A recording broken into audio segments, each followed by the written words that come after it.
박영수가 떠난 지 사흘째 되던 날, 김정희는 그의 자리를 정리하지 않았습니다. 침대 왼편은 그대로였습니다. 베개에는 여전히 그 사람의 채취가 희미하게 남아 있었고, 안경집은 협탁 모서리에 그대로 놓여 있었습니다. 장례를 치르는 동안 김정희는 거의 말을 하지 않았습니다. 조문객들이 다녀가고 자녀들이 어머니를 붙잡고 울었을 때도 그녀는 고개만 끄덕였습니다. 큰딸 은정이가 흐느끼며 말했습니다. 엄마, 우리가 있잖아요. 엄마 혼자 아니야.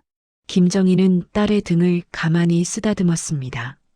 말없이요. 사실 그녀는 어떤 위로도 듣고 싶지 않았습니다. 남편이 떠났다는 사실이 아직 실감나지 않았으니까요. 40년을 함께한 사람이 사라진다는 것이 어떤 의미인지 그때의 김정희는 아직 몰랐습니다. 송파의 아파트는 32평형이었습니다. 1990년대 후반에 박영수와 함께 장만한 집이었습니다. 두 사람은 소형 공장을 운영하며 모은 돈으로 이 집을 샀고 대출을 15년 만에 갚았습니다. 은정이와 민준이를 이곳에서 키웠고 여름마다 거실 베란다에서 수박을 먹었습니다. 이제 그 집은 너무 넓었습니다. 장례를 치르고 첫 한 달 동안 자녀들은 자주 찾아왔습니다. 은정이는 매주 목요일 저녁 밑반찬을 가져왔고 민준이는 주말마다 들러 집안의 큰 물건들을 확인했습니다. 보일러는 괜찮은지, 화장실 변기는 새는 곳이 없는지요. 김정희는 그 모습이 고마웠습니다. 아이들도 아버지를 잃은 슬픔이 있을 텐데 어머니를 챙기려 애쓰는 것이 기특했습니다. 엄마, 혼자 있으면 전화해요. 우리가 바로 올게요. 은정이는 늘 그렇게 말했습니다. 김정희는 믿었습니다. 정말로요. 그러나 두 달째부터 은정이의 방문 간격이 조금씩 늘어났습니다. 목요일이 격주가 되고 한 달에 한 번이 되었습니다. 민준이의 전화도 마찬가지였습니다. 처음엔 이틀에 한 번씩 안부를 묻더니 일주일에 한 번, 열흘에 한 번으로 줄었습니다. 김정희는 서운하지 않았습니다. 아니, 서운한 마음이 들 때마다 스스로를 다독였습니다. 아이들도 바쁘지. 은정이는 아직 애들이 어리고 민준이는 회사 일이 많잖아. 그녀는 그렇게 생각하려 애썼습니다. 박영수가 떠난 지 반년쯤 지났을 무렵이었습니다. 김정희는 화장실 세면대를 닦다가 넘어져 손목을 다쳤습니다. 욱신거리는 통증에 간신히 전화기를 들었습니다. 은정이에게 먼저 전화를 걸었습니다. 엄마, 지금? 아, 미안해요. 지금 유진이 학원 끝나는 시간이라 픽업 가야 해서. 은정이의 목소리는 바빴습니다. 김정희는 괜찮다고 말했습니다. 민준이에게도 전화를 걸었습니다. 엄마, 오늘 회의가 늦게 끝나서 어려울 것 같은데요. 많이 아프세요? 김정희는 아니라고 대답했습니다. 그리 심하지 않다고요. 결국 그녀는 혼자 택시를 타고 정형외과에 갔습니다. 손목에 깁스를 하고 돌아왔습니다. 집에 들어서니 텅 빈 거실이 유난히 넓어 보였습니다. 그날 저녁 은정이가 전화를 했습니다. 엄마, 괜찮으세요? 미안해요. 유진이 학원 끝나고 바로 갈게요. 하지만 은정이는 오지 않았습니다. 민준이도 오지 않았습니다. 김정희는 혼자 누워 천장을 보았습니다. 손목이 욱신거렸습니다. 그러나 더 아픈 곳은 따로 있었습니다. 김정희는 30에 박영수를 만났습니다. 그는 성실한 사람이었습니다. 말이 적고 웃음도 적었지만 가족을 위해서는 무엇이든 했습니다. 그들은 함께 작은 부품 공장을 운영했고 주말도 없이 일했습니다. 아이들이 대학에 갈 때까지, 빚을 갚을 때까지, 노후를 준비할 때까지 박영수는 정년 이후에도 일을 멈추지 않았습니다. 경비 일을 했고 재활용품을 모았습니다. 김정희는 말렸지만 그는 듣지 않았습니다. 우리 돈 더 모아둬야지. 애들한테 침 안 되게. 그렇게 말하던 사람이었습니다. 그가 쓰러진 날도 그는 일을 하고 있었습니다. 뇌출혈이었습니다.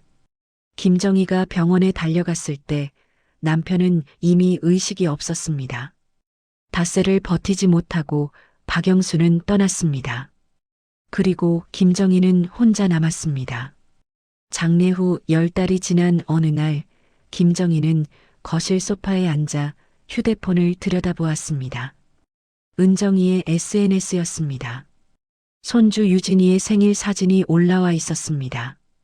파티 모자를 쓴 유진이, 케이크 앞에서 웃는 은정이 가족. 사진 속에는 은정이 시어머니도 보였습니다. 김정희는 유진이 생일이 이번 주라는 사실을 알고 있었습니다. 일주일 전에 은정이에게 전화를 걸어 물었으니까요. 유진이 생일에 엄마가 미역국이라도 끓여줄까? 은정이는 괜찮다고 했습니다. 바쁠 것 같다고요. 김정희는 휴대폰을 내려놓았습니다. 화면은 천천히 꺼졌습니다. 창밖으로 저녁 노을이 지고 있었습니다. 거실은 조용했습니다. 김정희는 남편을 잃은 슬픔보다 아이들이 멀어지는 현실이 더 견디기 힘들었습니다. 박영수는 늙었고 아팠고 결국 떠났습니다. 그것은 어쩔 수 없는 일이었습니다. 그러나 아이들은 달랐습니다. 그들은 살아있었고 건강했고 그저 오지 않을 뿐이었습니다. 아이들 나름의 사정이 있겠지. 김정희는 스스로에게 그렇게 말했습니다. 하루에도 몇 번씩이요. 그러나 그 말이 위로가 되지는 않았습니다. 어느 날 밤 김정희는 침대에 누워 남편의 자리를 가만히 만졌습니다. 베개는 이미 냄새가 사라진 지 오래였습니다. 그녀는 천천히 눈을 감았습니다. 그 자리는 항상 비어 있었습니다. 그리고 점점 그녀의 자리도 비어가고 있었습니다. 남편이 떠난 뒤 첫 설날이 다가왔습니다. 김정희는 한 달 전부터 준비했습니다. 마트에서 장을 보고 냉동실에 고기를 채워 넣었습니다. 명절 사흘 전부터는 전을 부치기 시작했습니다. 동그랑땡, 동태전, 호박전. 박영수가 좋아하던 것들이었습니다. 아이들도 좋아했고요. 설날 아침 김정희는 6시에 일어나 차례상을 차렸습니다.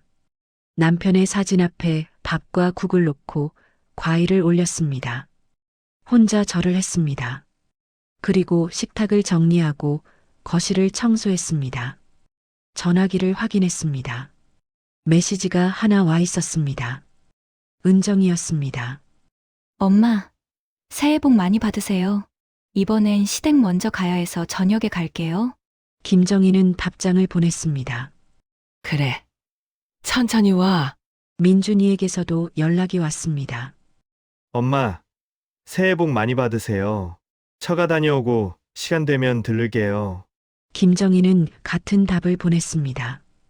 그녀는 음식을 다시 데웠습니다. 아이들이 오면 따뜻하게 먹여야 한다고 생각했으니까요. 오후 3시, 4시, 5시. 전화기는 조용했습니다. 저녁 6시쯤 은정이에게서 전화가 왔습니다. 엄마, 미안해요. 애들이 너무 피곤해하는 것 같아서 오늘은 그냥 집에서 쉬려고요. 김정희는 괜찮다고 말했습니다. 그래. 애들 푹 쉬어라. 민준이는 전화도 하지 않았습니다. 밤 9시쯤 문자 하나가 왔습니다. 엄마, 오늘 너무 늦어서 못 갈 것 같아요. 조만간 갈게요. 김정희는 혼자 밥을 먹었습니다. 식탁 위에는 15가지가 넘는 음식이 놓여 있었습니다. 그녀는 동그랑땡 하나를 집어 입에 넣었습니다. 맛이 없었습니다. 추석도 마찬가지였습니다. 김정희는 한가위 일주일 전부터 아이들에게 물었습니다. 이번 추석에는 올 수 있지? 은정이는 말을 돌렸습니다. 엄마, 이번에는 시어머니가 편찮으셔서 먼저 가봐야 할 것 같아요. 시간 되면 들를게요. 민준이도 애매하게 대답했습니다. 추석에 일이 좀 있어서 가능하면 갈게요. 김정희는 다시 음식을 준비했습니다. 송편을 빚고 나물을 무쳤습니다. 추석 당일 아무도 오지 않았습니다. 전화 한 통씩은 왔습니다. 명절 인사였습니다. 엄마, 명절 잘 보내세요. 김정희는 대답했습니다. 너희도 그게 전부였습니다. 명절뿐만이 아니었습니다. 김정희의 생일은 5월이었습니다. 70이 되던 해 그녀는 아이들에게 미리 말했습니다. 엄마 생일에 같이 밥 먹을까? 은정이가 답했습니다. 엄마, 그날 유진이 학교 행사가 있어서 다음에 챙겨드릴게요. 민준이는 출장 중이라고 했습니다. 생일 당일 김정희는 아침부터 기다렸습니다. 혹시 깜짝 방문이 있을까 싶어서요. 문자는 왔습니다. 은정이와 민준이 모두 축하 메시지를 보냈습니다.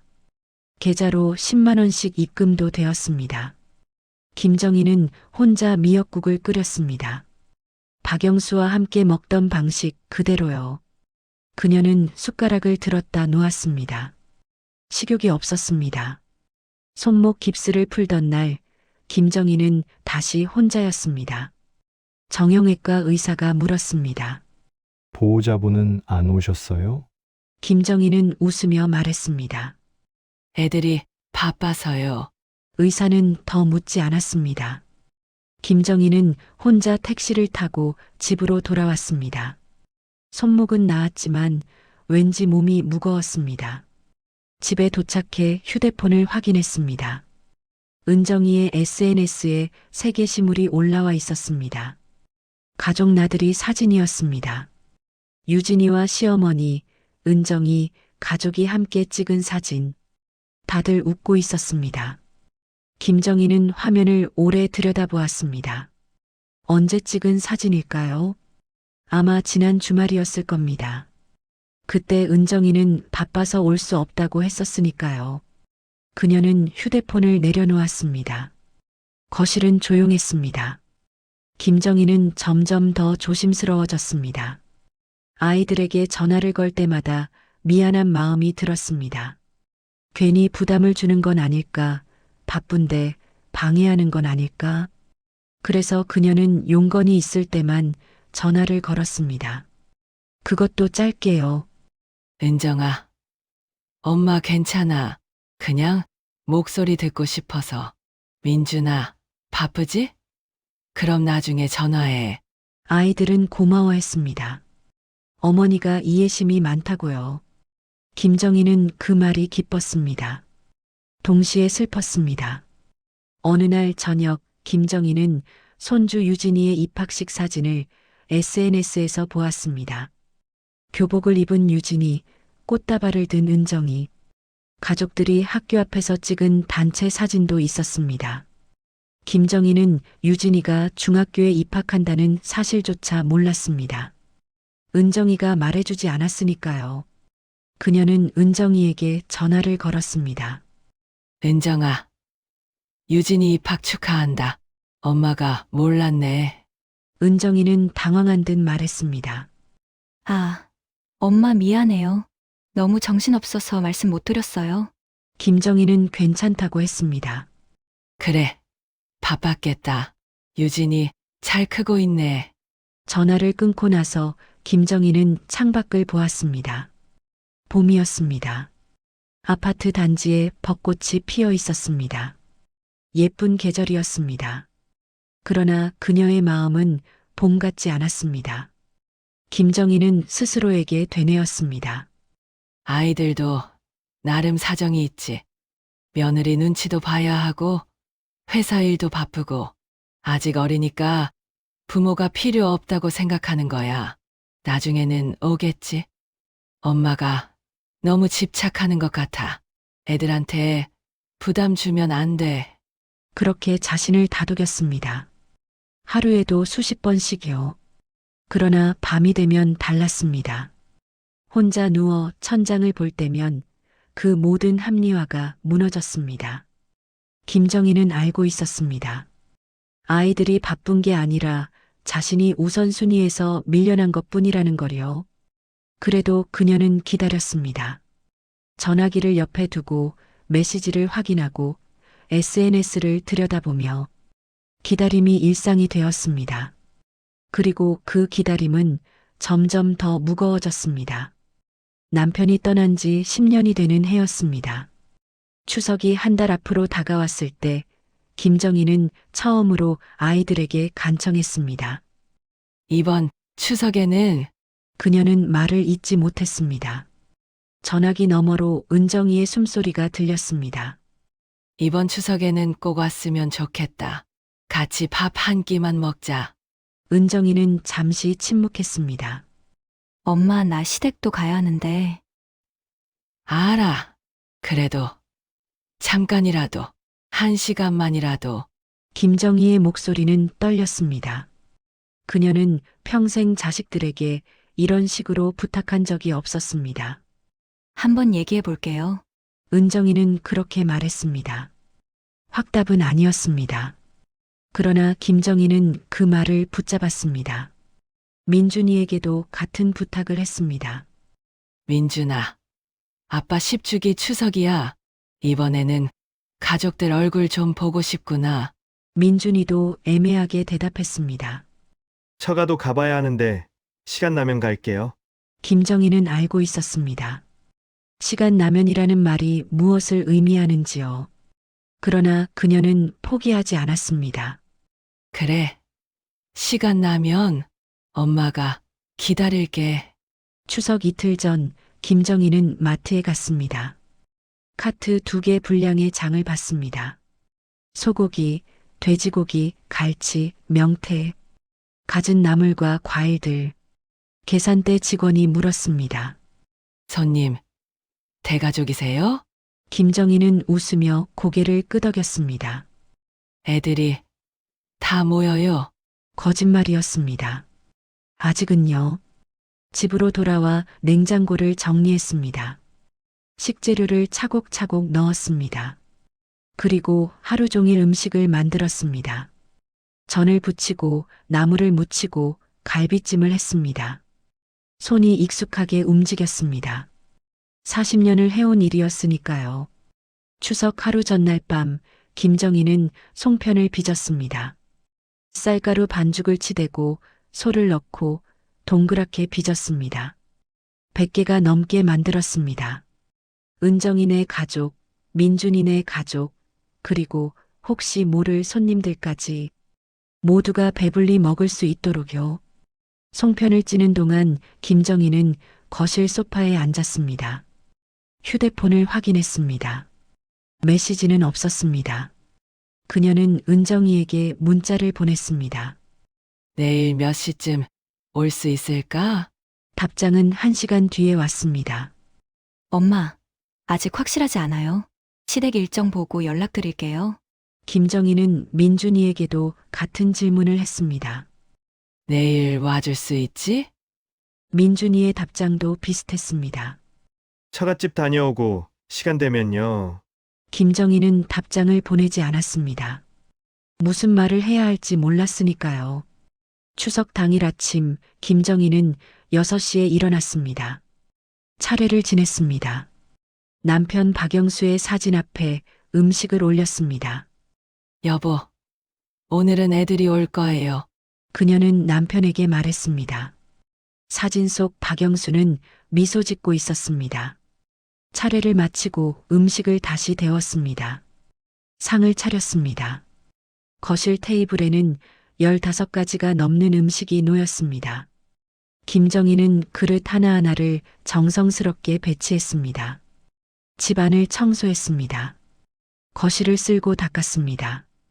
화장실을 청소하고 손님용 수건을 새로 걸었습니다.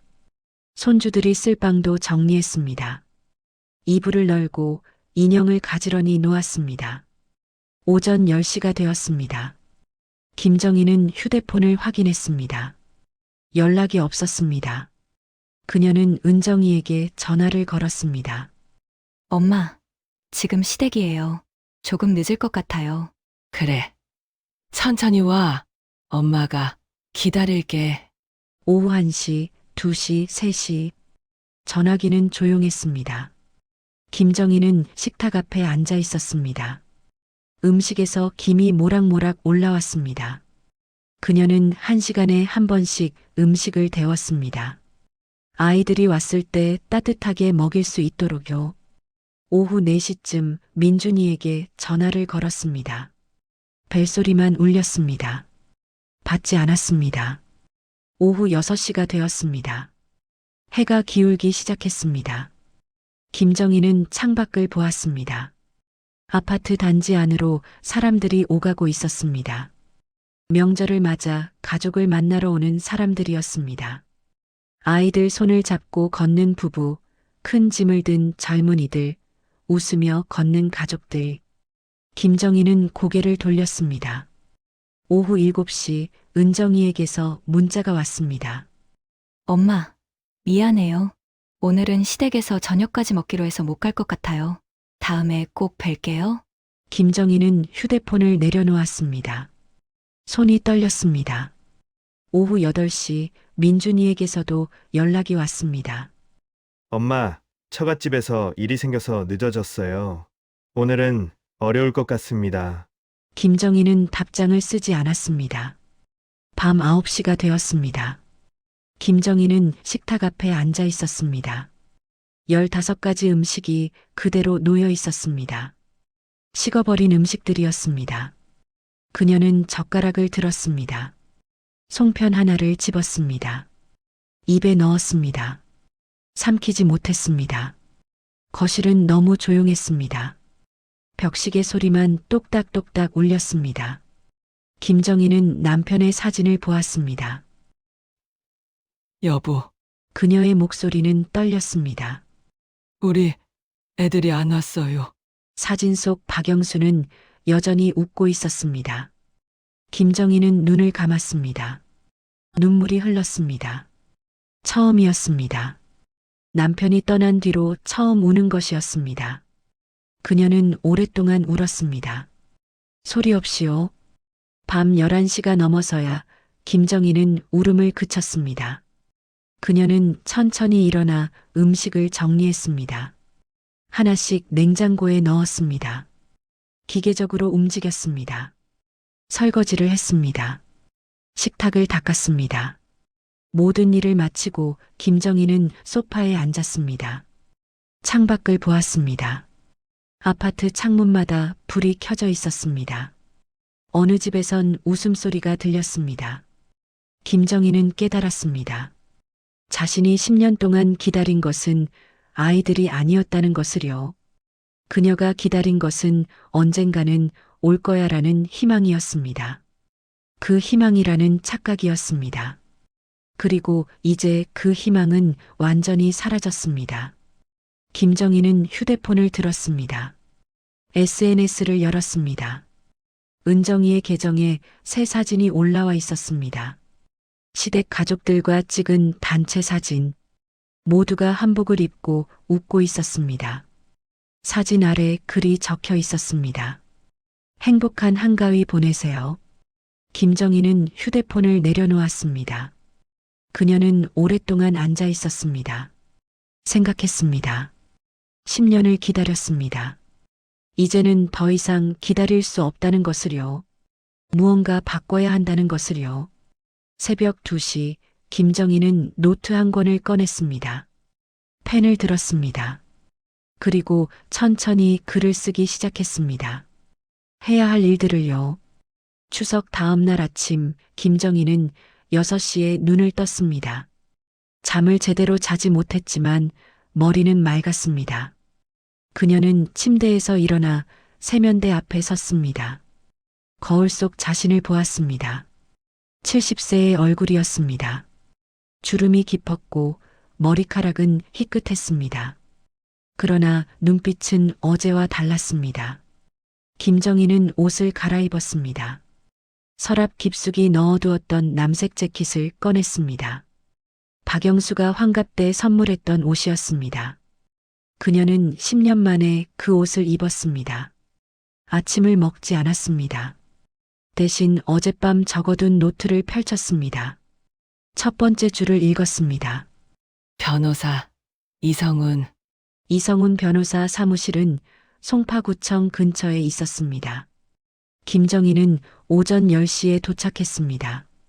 약속은 잡지 않았지만 운이 좋았습니다. 변호사는 사무실에 있었습니다. 어떻게 오셨습니까? 이성훈은 50대 중반의 남자였습니다. 김정희는 가방에서 서류 봉투를 꺼냈습니다. 등기부등본, 통장 사본, 임대차 계약서, 그녀가 준비해 온 것들이었습니다. 제 재산을 정리하고 싶습니다. 이성훈은 서류를 천천히 살폈습니다. 그의 표정이 미세하게 변했습니다. 부동산이 꽤 되시네요. 김정희와 박영수가 모은 재산은 적지 않았습니다. 송파의 아파트 한 채, 인천의 상가 2개, 시골에 땅 500평, 그리고 예금과 적금이 있었습니다. 모두 합치면 15억이 넘었습니다. 자녀분들께 증여하실 계획이신가요? 이성훈이 물었습니다. 김정희는 고개를 저었습니다. 아니요. 일단 제 명의로 정리만 하려고요. 증여나 상속세 관련해서 미리 계획을 세우시는 게 괜찮습니다. 김정희의 목소리는 단호했습니다. 이성훈은 더 묻지 않았습니다. 사무실을 나오며 김정희는 휴대폰을 확인했습니다. 메시지가 하나 와 있었습니다. 은정이었습니다. 엄마, 어제는 정말 미안했어요. 다음 주말에 갈게요. 김정희는 답장을 보내지 않았습니다. 그녀는 노트의 2번째 항목을 확인했습니다. 금전, 지원 정리. 김정희는 집으로 돌아와 통장을 꺼냈습니다. 지난 10년간의 거래 내역을 확인했습니다. 은정이에게 매달 50만 원씩 보낸 생활비, 손주 학원비와 학비, 민준이의 전세자금 대출 이자, 명절과 생일 용돈, 갑작스러운 경조사비. 김정희는 계산기를 두드렸습니다. 10년간 보낸 돈이 1억을 넘었습니다. 그녀는 놀라지 않았습니다. 이미 알고 있었으니까요. 그녀는 은행 자동이체를 모두 취소했습니다. 클릭 한 번이면 되는 일이었습니다. 그러나 그 클릭을 누르기까지 1시간이 걸렸습니다. 마지막 이체권을 취소하고 김정희는 휴대폰을 내려놓았습니다. 손이 떨렸습니다. 그러나 후회는 없었습니다. 일주일 뒤 김정희는 부동산 중개사무소를 찾았습니다. 집을 팔고 싶습니다. 중개사는 놀란 표정을 지었습니다. 이 아파트요? 지금 시세가 좋은데 자녀분들과 상의는 하셨습니까? 상의할 필요 없습니다. 제 집이니까요. 중개사는 더 묻지 않았습니다. 일주일 뒤 매수자가 나타났습니다. 계약금을 받았습니다. 잔금일은 2달 뒤였습니다. 김정희는 집 안을 둘러보았습니다. 30년을 산 집이었습니다. 벽지에는 세월의 흔적이 배어 있었고 마루에는 아이들이 뛰놀던 자국이 남아 있었습니다. 그녀는 짐을 정리하기 시작했습니다. 옷장을 열고 서랍을 열고 수납장을 열었습니다. 박영수의 물건들도 꺼냈습니다. 양복, 시계, 안경, 만년필. 김정희는 아이들에게 문자를 보냈습니다. 집을 정리합니다. 필요한 물건이 있으면 이번 주말까지 가져가세요. 은정이에게서 전화가 왔습니다. 엄마, 무슨 말씀이세요? 집을 정리한다니? 김정희는 차분하게 대답했습니다. 집을 팔기로 했어. 네? 갑자기 왜요? 어디 가시려고요? 아직 정하지 않았어. 물건 가져갈 거 있으면 와. 엄마, 지금 무슨... 김정희는 전화를 끊었습니다. 민준이에게서도 연락이 왔습니다. 엄마, 무슨 일 있으세요? 누나한테 들었는데 아무 일도 없어. 그냥 정리하려고. 그래도 갑자기 집을 팔면 저희랑 상의를.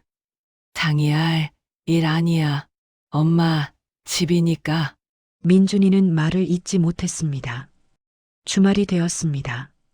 아무도 오지 않았습니다. 김정희는 놀라지 않았습니다. 오히려 예상했던 일이었습니다. 그녀는 혼자 짐을 정리했습니다. 필요 없는 물건들은 버렸습니다. 추억이 담긴 물건도 과감히 버렸습니다. 박영수의 옷까지, 아이들의 상장과 트로피, 가족사진 앨범, 하나씩 분리수거함에 넣었습니다. 손이 멈칫거릴 때마다 김정희는 스스로에게 말했습니다. 과거에 매달리지 말자.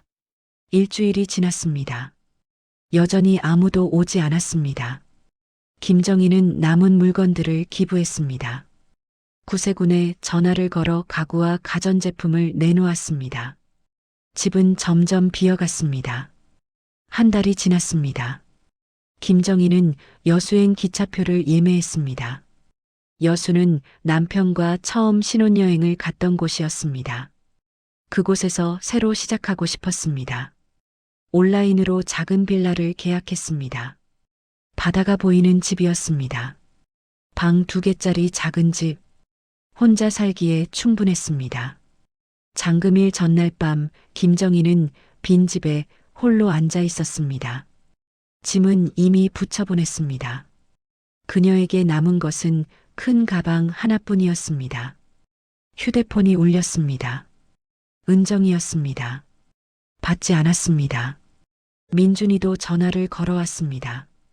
역시 받지 않았습니다. 김정희는 창밖을 보았습니다.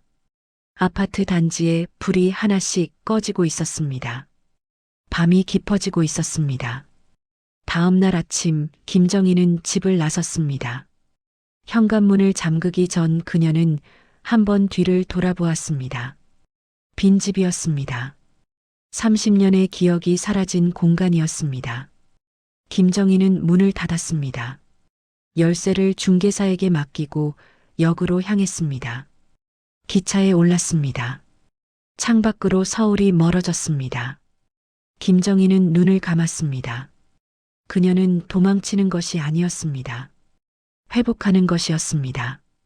엄마이기 전에 한 사람으로 돌아가는 것이었습니다. 기차는 남쪽으로 달렸습니다. 여수의 아침은 고요했습니다. 김정희는 6시에 눈을 떴습니다. 커튼을 걷었습니다. 창밖으로 바다가 보였습니다. 수평선 너머로 해가 떠오르고 있었습니다. 그녀는 베란다로 나갔습니다. 찬 공기가 얼굴을 스쳤습니다. 파도 소리가 들렸습니다. 김정희는 천천히 숨을 들이마셨습니다. 서울을 떠난 지 석 달이 지났습니다. 김정희의 하루는 단순했습니다. 아침에 일어나 커피를 내렸습니다. 베란다에 앉아 바다를 보며 마셨습니다. 서두르지 않았습니다. 누구를 기다리지도 않았습니다. 오전에는 산책을 했습니다. 해안도로를 따라 1시간쯤 걸었습니다. 바람이 머리카락을 흩날렸습니다. 햇빛이 따뜻했습니다. 점심은 간단히 먹었습니다. 혼자 먹는 밥상은 작았지만 불편하지 않았습니다. 오후에는 책을 읽거나 뜨개질을 했습니다. 저녁에는 동네 문화센터에서 수채화를 배웠습니다. 밤이 되면 일기를 썼습니다. 오늘 본 것들, 느낀 것들을 기록했습니다. 더 이상 누군가를 원망하는 글은 쓰지 않았습니다.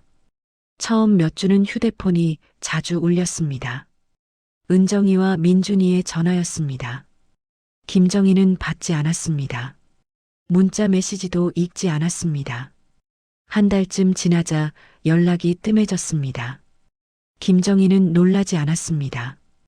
예상했던 일이었습니다. 그녀는 새 전화번호를 만들었습니다. 오직 병원과 은행만 알고 있는 번호였습니다. 옛 번호는 서랍 깊숙이 넣어두었습니다. 여수에서 김정희는 새로운 사람들을 만났습니다. 수채화 교실에서 만난 박순자 씨는 비슷한 나이였습니다. 그녀도 혼자 살았습니다. 남편과 사별한 지 5년이었습니다. 자식들은요? 순자가 물었습니다. 김정희는 잠시 망설였습니다. 서울에 있어요. 자주 오나요? 김정희는 고개를 저었습니다. 아니요. 바쁘니까요. 순자는 더 묻지 않았습니다. 대신 웃으며 말했습니다. 우리끼리 지내도 괜찮아요. 이제는 우리 인생이잖아요. 김정희는 그 말이 좋았습니다. 1년이 지났습니다. 어느 날 아침 김정희는 옛 휴대폰을 꺼냈습니다. 충전을 해서 켰습니다. 부재중 전화가 50통이 넘었습니다. 문자 메시지는 100통이 넘었습니다. 대부분 은정이와 민준이의 연락이었습니다. 처음에는 안부를 묻는 내용이었습니다. 점점 다급해졌습니다. 그리고 마지막 몇 통은 달랐습니다. 엄마, 인천 상가 임대료가 엄마 통장으로 들어가는 거 맞죠? 엄마, 증여세 관련해서 상담 좀 하고 싶은데요. 김정희는 화면을 천천히 스크롤했습니다. 아이들은 이제야 알게 된 모양이었습니다. 어머니에게 얼마나 많은 재산이 있었는지를요. 그녀는 문자 하나를 읽었습니다. 은정이가 보낸 것이었습니다. 엄마, 왜 연락을 안 받으세요? 걱정돼요. 제발 전화 좀 주세요. 김정희는 휴대폰을 내려놓았습니다. 가슴이 먹먹했습니다. 그러나 흔들리지 않았습니다. 그날 오후 김정희는 편지를 썼습니다. 만년필을 들고 천천히 글을 적었습니다. 한자 한자 정성스럽게요. 편지는 길지 않았습니다. 은정아, 민준아, 엄마는 여수에서 잘 지내고 있어. 건강하고 매일 산책하고 그림도 배우고 있단다. 너희에게 할 말이 있어. 엄마는 더 이상 기다리지 않기로 했어. 너희가 올까? 전화할까 기다리는 삶을 끝냈어. 서운하거나 원망하는 건 아니야. 그냥 엄마도 이제는 엄마 인생을 살고 싶어졌어. 재산 이야기는 하지 말자. 그건 엄마와 아빠가 평생 모은 거야. 엄마가 쓰고 싶은 대로 쓸 거야. 너희도 너희 삶을 살아. 엄마, 걱정은 하지 마. 엄마는 괜찮아. 엄마가. 김정희는 편지를 봉투에 넣었습니다. 우체국에 가서 붙였습니다. 일주일 뒤 은정이가 여수로 찾아왔습니다. 초인종이 울렸습니다. 김정희는 문을 열었습니다. 은정이가 서 있었습니다. 얼굴은 야위었고 눈은 붉었습니다. 엄마, 은정이의 목소리는 떨렸습니다. 김정희는 문을 활짝 열었습니다. 들어와. 둘은 거실에 마주 앉았습니다. 김정희는 차를 내왔습니다. 은정이는 잔을 만지작거릴 뿐 마시지 못했습니다. 엄마, 미안해요. 은정이가 말했습니다. 추석날 정말 미안했어요. 엄마가 그렇게 기다리신 줄 몰랐어요. 김정희는 고개를 저었습니다. 이제 그 이야기는 하지 말자. 엄마, 저는 은정아, 김정희는 딸을 똑바로 보았습니다. 엄마가 서운했던 건 맞아. 많이 외로웠고 많이 기다렸어. 그런데 이제는 괜찮아. 엄마, 너도 바빴을 거야. 시댁도 챙겨야 하고 애들도 키워야 하고 엄마가 그걸 모르는 건 아니야. 은정이는 울먹였습니다. 그래도 엄마를 너무 소홀히 했어요. 김정희는 잠시 침묵했습니다. 그래, 소홀했지. 하지만 엄마도 이제 알았어. 엄마가 너무 많이 기대했던 것 같아. 자식이 엄마 인생의 전부가 되어선 안 되는 거더라. 은정이는 고개를 숙였습니다. 엄마, 다시 서울로 오세요. 제가 잘할게요. 김정희는 고개를 저었습니다. 아니야. 엄마는 여기가 좋아. 하지만 은정아, 엄마는 이제 엄마 삶을 살고 싶어. 너희를 기다리는 삶 말고 엄마 자신을 위한 삶을요. 은정이는 그날 저녁 기차를 타고 돌아갔습니다. 역까지 배웅하며 김정희는 말했습니다. 가끔 전화해. 안부는 궁금하니까. 은정이는 눈물을 닦으며 고개를 끄덕였습니다. 네, 엄마. 꼭 전화할게요. 기차가 떠났습니다. 김정희는 손을 흔들었습니다. 기차가 보이지 않을 때까지요. 그날 밤 김정희는 베란다에 앉았습니다. 바다가 어둠 속에서 숨을 쉬고 있었습니다. 파도 소리가 규칙적으로 들렸습니다. 휴대폰이 울렸습니다. 새 번호였습니다. 은정이었습니다. 엄마, 집 잘 들어갔어요? 오늘 고마웠어요. 김정희는 미소 지었습니다. 그래. 조심히 들어갔구나. 엄마, 사랑해요. 김정희는 잠시 말이 없었습니다. 그리고 조용히 대답했습니다. 나도. 전화를 끊고 김정희는 하늘을 보았습니다. 별이 총총히 빛나고 있었습니다. 김정희는 더 이상 누군가를 기다리지 않았습니다. 아침이 오면 일어나고 커피를 마시고 바다를 보았습니다. 그림을 그리고 친구를 만나고 책을 읽었습니다. 가끔 은정이와 민준이에게서 전화가 왔습니다. 예전처럼 자주는 아니었지만 그래도 왔습니다. 김정희는 그것으로 충분했습니다. 그녀는 이제 누군가의 어머니이기 전에 김정희였습니다. 70세에 되찾은 자신이었습니다. 그리고 그것으로 충분했습니다. 바다는 매일 아침 그곳에 있었습니다. 기다릴 필요 없이 항상 그 자리에요. 김정희의 삶도 그랬습니다. 이제는요.